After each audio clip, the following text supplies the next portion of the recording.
estamos todo o sistema flores vegetação e a maior hoje, aí eu fico perto de cada cidade, eu liberei já todos os portais.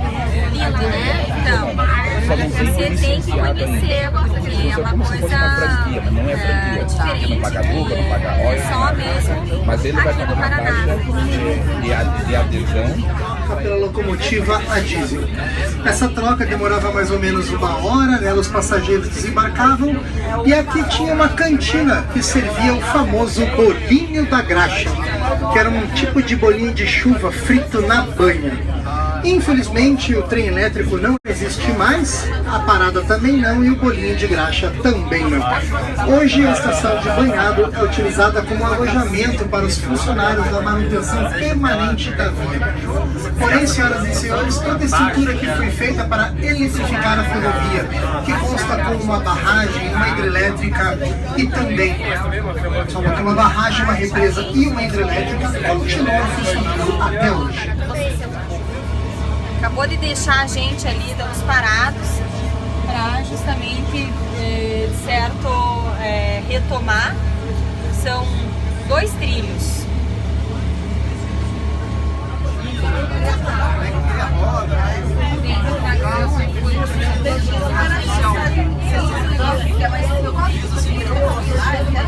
À esquerda veremos as ruínas aí na sequência da Casa Ipiranga.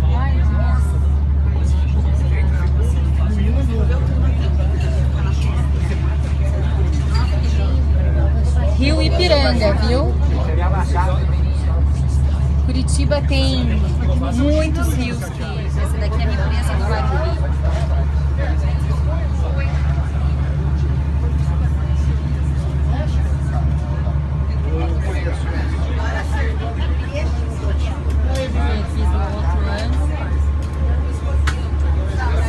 A Serra da Farinha Seca da Serra do Marumbi. É uma das mais belas vistas do nosso passeio.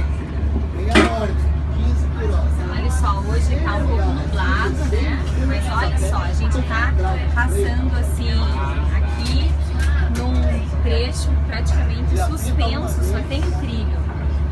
Olha que lindo.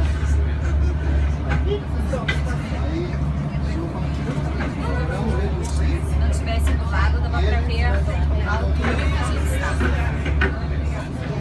Senhoras e senhores, entramos no túnel de número 12. Logo após esse túnel, todos olhando para o lado esquerdo e para baixo, veremos a Cascata do Véu de Noiva, uma queda de mais de 70 metros de altura. Então, olha que lindo, gente. Isso aqui é o Paraná. Eu sou paranaense, da Gema, né? Bicho do Paraná. Olha que lindo.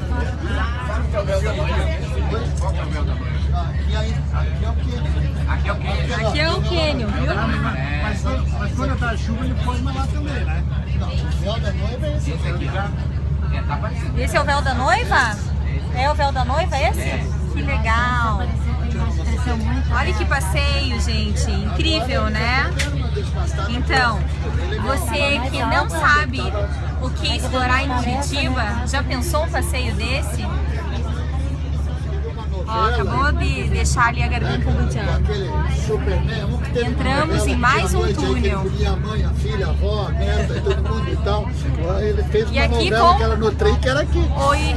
O idealizador desse passeio, o seu Adonai, fala um pouco dessa maravilha, assim, como que surgiu e qual é digamos assim, a proposta. A proposta é a gente, dentro dessa maravilha, né, que é a natureza que nos proporcionou, e pela inserção dessa obra maravilhosa de engenharia, que é essa ferrovia, você trazer um produto requintado para poder proporcionar a esse público fantástico a integração desses 3 fatores, né?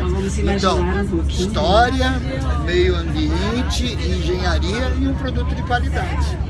Então, olha só, vocês estão, quem não veio ainda está perdendo, porque é uma vista e uma diversidade incrível. Agora entramos em mais um túnel, então a gente perdeu a visão, né? Mas parabéns a sua iniciativa de trazer, né, ao mundo, porque hoje a gente viu ali nos outros vagões que tem estrangeiros, então não só os estrangeiros têm que conhecer, a gente tá aqui realmente para divulgar também para os brasileiros, tá? Veja que 22% do nosso público é internacional e só 19% é curitibano, né? Nós temos que talvez colocar também os curitibanos para dar aqui, né? Isso é verdade. Então, olha, curitibano. Então, convite para você conhecer. Tem programa tanto diurno como noturno. Isso aí. É a usina hidroelétrica Marumbi, que é abastecida por aquela represa. Vai fica o convite aqui. Hoje está um pouco uma neblina, né? Mas realmente assim, um abismo aqui por uma... Esse é o ponto fantástico aqui, que é o viaduto Duca. Como que é o nome desse? Aqui nós passamos ali no viaduto do Carvalho. E aqui embaixo agora vocês verão uma cruz, é a Cruz do Barão. Então ela marca-se no local onde foi morto um personagem aqui da história do Paraná chamado Ildefonso Pereira Corrêa. À época, a Revolução Federalista, Guerra dos Maragatos. Então ele foi acusado de conspirar contra o governo republicano e por isso foi morto nesse local. Mais tarde daremos mais detalhes aí sobre a história do Barão. E na roda ferroviária, ao lado tem a ferroviária e é só comprar o título e embarcar. O Pico do Nesse passeio, olha ali a cruz, ó, que ela acabou de falar.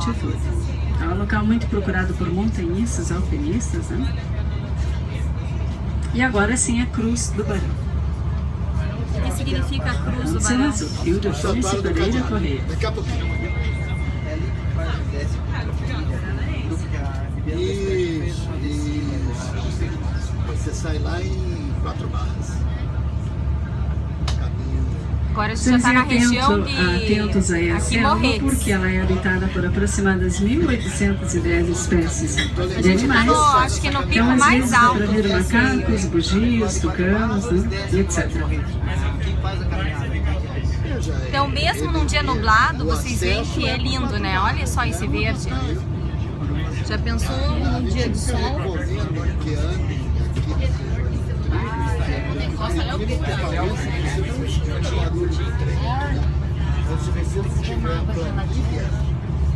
Essa é a serra do litoral paranaense.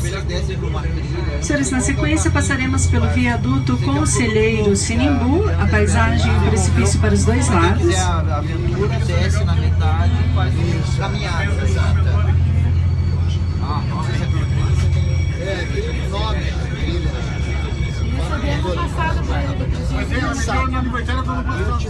Então o passeio ainda está na metade, a gente não chegou ainda no ponto que a gente vai descer. Conselheiro Sinimbu foi chefe de gabinete de Pedro II. E agora preparem-se, porque daqui a alguns minutos nós iremos descer do trem. Então, uns 10 minutinhos para fotos. E o local é o Santuário de Nossa Senhora do Cadeado. É um mirante que foi construído em 1965, em homenagem aos 80 anos da ferrovia. Lembrando que a escultura que encontra-se na capela de Nossa Senhora do Rocio, que é a padroeira aqui do Paraná. Inclusive, esse mês é a festa da padroeira, né? Em Paranaguá. Vocês podem deixar os copos aqui dentro, preparem-se, tomem cuidado porque está úmido ali e pode escorregar, né? Outro detalhe, exatamente nesse local, a ferrovia cortou pela primeira vez a trilha do Ituaba, que foi um dos primeiros acessos entre Curitiba e Rio. Vale a pena, viu, seu Adonai? Quem não veio ainda está perdendo o passeio. Seguir a viagem a pé agora. É isso aí, vamos chamar esse povo aí, né? Obrigado pela oportunidade, tá bom? Brincadeira. É muito verde, eu tô assim na Mata Atlântica, olha só, e ali atrás o nosso vagão, que é Great Brazil Express. Então é um vagão de luxo, são 3 ao total, e acabamos de chegar aqui, onde tem a Nossa Senhora do Rocio, que é a padroeira. Bem, gente, é muito lindo aqui, olha.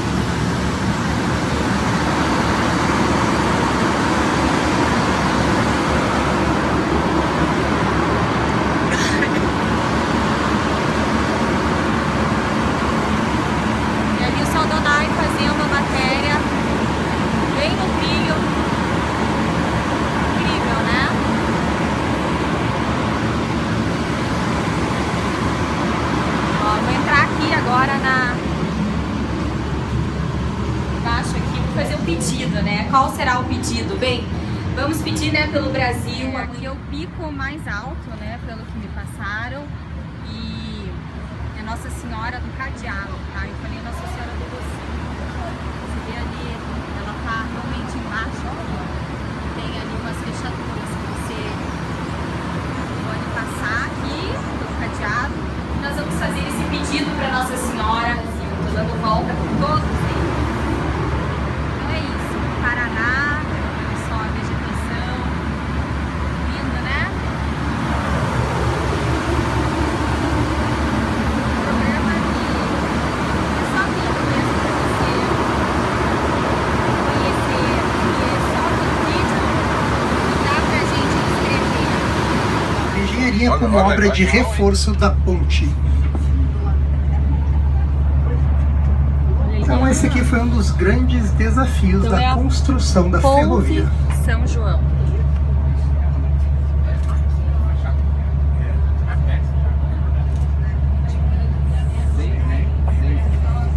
Ali a mesma pista quando vai para É a mesma? Aham.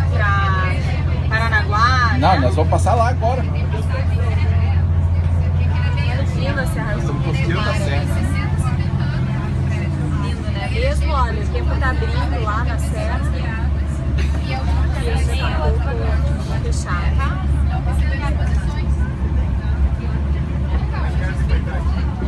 Lembrando aos senhores que teremos duas clareiras do lado esquerdo olhando para trás, que será possível ver a ponte por onde nós acabamos de passar.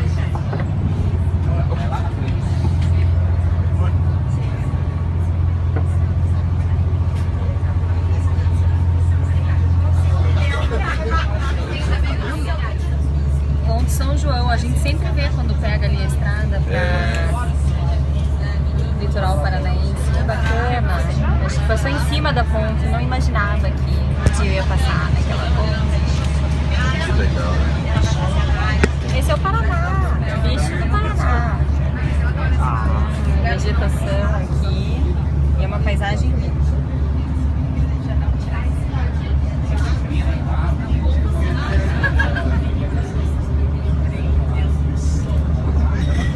Deodoro da Fonseca. Porém, senhoras e senhores, Deodoro estava com a saúde extremamente debilitada e também estava com a idade muito avançada. Ele acaba renunciando ao cargo de presidente da República. E quem assume é o vice-presidente Marechal Floriano Peixoto. Pela Constituição Federal, senhoras e senhores, que vale até os dias atuais, se o presidente renuncia, falece ou é deposto antes de 2 anos de mandato, o vice-presidente é obrigado a convocar novas eleições. Marechal Floriano não faz isso, alegando que enfraqueceria a recente república, gerando revolta em boa parte do Brasil, principalmente no Rio Grande do Sul, onde Marechal Floriano coloca novamente no poder Júlio de Castilhos, que era conhecido como o grande ditador dos Pampas.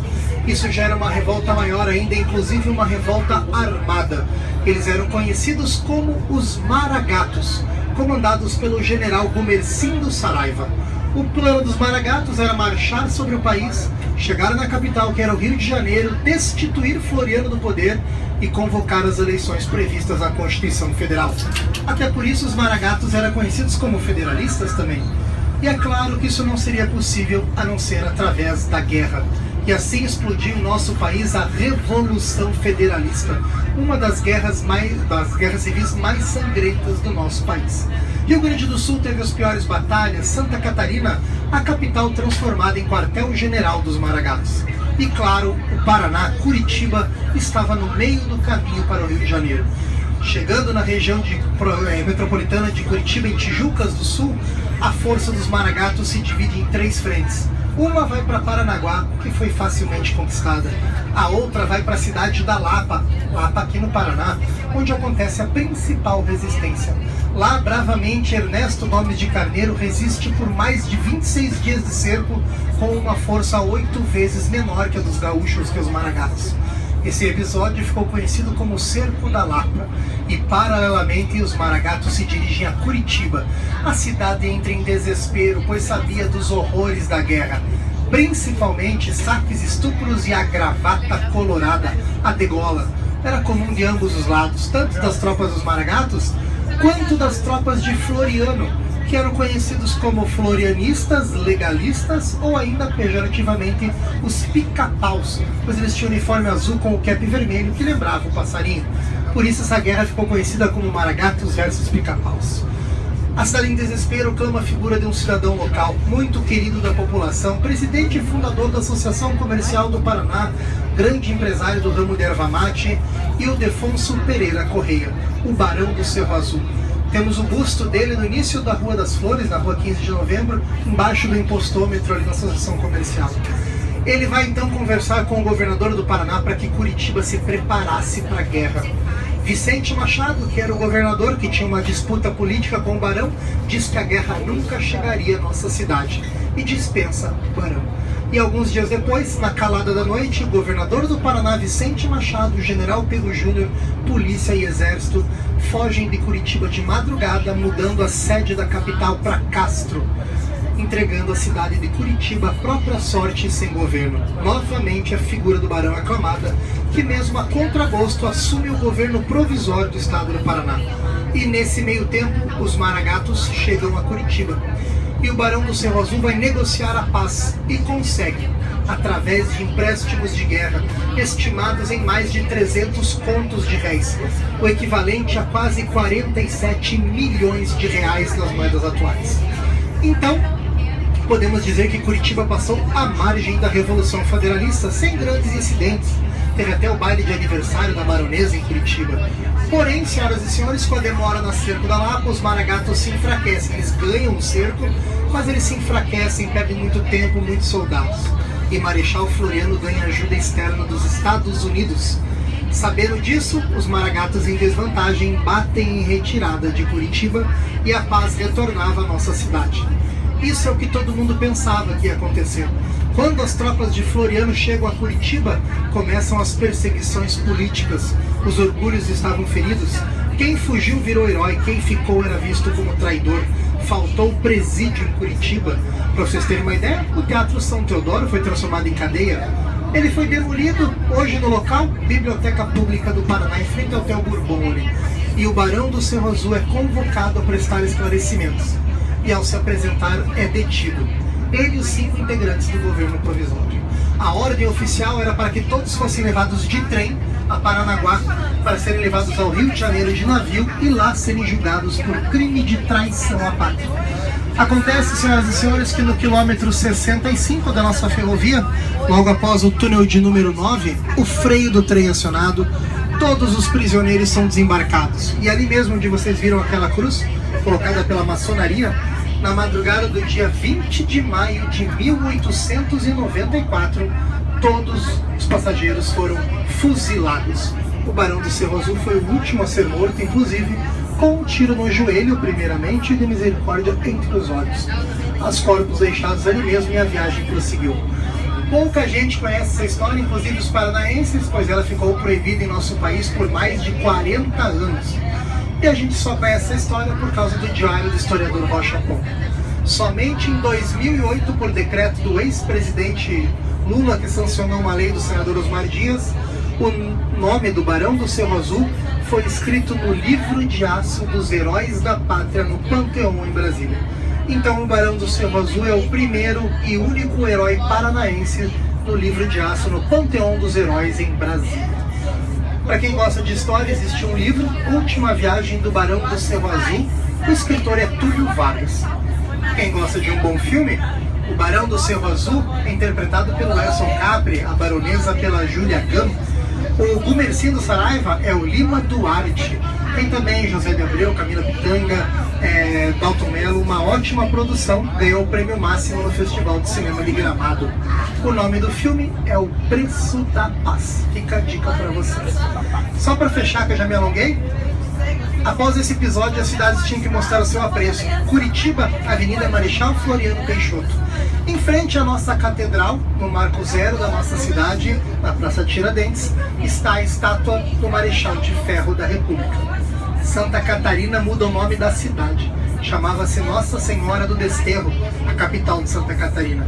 Passa a se chamar Cidade de Floriano, em grego cidade é polis. Polis de Floriano, temos que ler ao contrário, Florianópolis, como é conhecida até hoje, a capital de Santa Catarina. Tudo como uma revanche do Marechal de Ferro da República. Certo? Muito obrigado pela atenção de todos.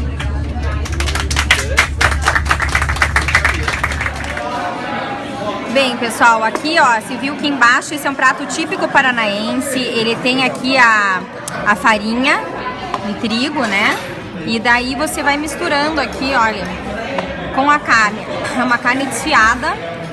Ela não pode ficar grossa, porque se você colocar muita farinha, ela vai ficar empapada, né? Então você tem que ir mexendo para ela soltar. E fica entre a farinha.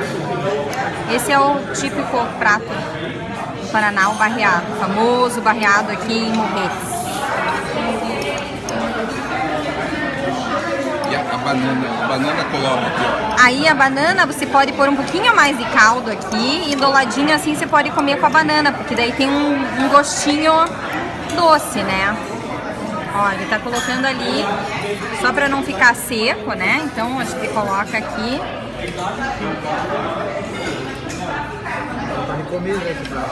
Ó, e daí aqui vem a banana, tá? Quentinho. Vocês viram que eu já cortei? Não, né? Banana... Essa é caturra. Banana, Daí você pode, fica a teu gosto, se você gosta de deixar ele assim ou se você pode fazer a banana amassada, né? Então tem para todos os gostos.